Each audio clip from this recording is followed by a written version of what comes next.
In this week's In the Garden, Charlie and Sharon are getting us ready for spring by taking us back. This past summer, they visited several gardens around the state and saved some of the best they had to offer to help get us through this coldest part of the winter.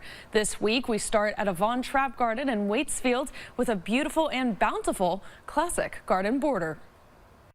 Charlie, this is gorgeous here. Look at the combination of these flowers. Yes, this is your classic perennial flower border. It's a beautiful one here, and you can see all kinds of different colors, different kinds of flowers, some blooming, some past, but it's always a nice combination.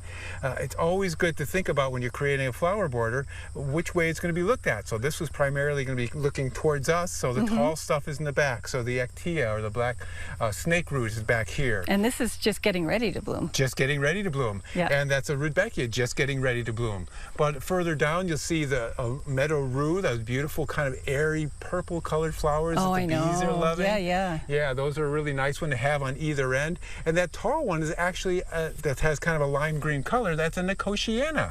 Really? And that stays lime green? It stays lime green. It's one of the varieties that stays that color, and it's in the tomato family, so guess who's eating it? The tomato hornworm. Yes, indeed. Oh, man. Here we're talking about all these beautiful flowers, and we got to bring him into it. Well, you know, he broke in. He's doing his cameo appearance here. But the nice thing about this flower border is that you have things that have already passed, that have gone by. You have things that are in full flower right now in midsummer with the rudbeckias, the cone flowers, a variety of different things. You have sedums that are coming along. There's some really nice varieties of sedums in here. You can see the flowers are forming right now, but there's a variegated leaf sedum, which is nice because it has that green and white color to that leaf, so even when it's not flowering it looks beautiful. And then there's another one called chocolate drop, which is deep burgundy color. Yeah, and the flowers are deep burgundy. It's just burgundy all over the place. So those upright sedums are really nice. It's contrasting to the creeping ground cover sedums. There's really two different types you can grow.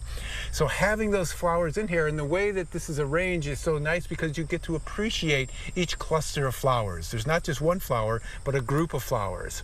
And because they're positioned in such a way that you can really appreciate the clusters, they're not overrunning themselves. Sure. It's not literally looking like a cottage garden, it's more looking like your classic flower perennial border.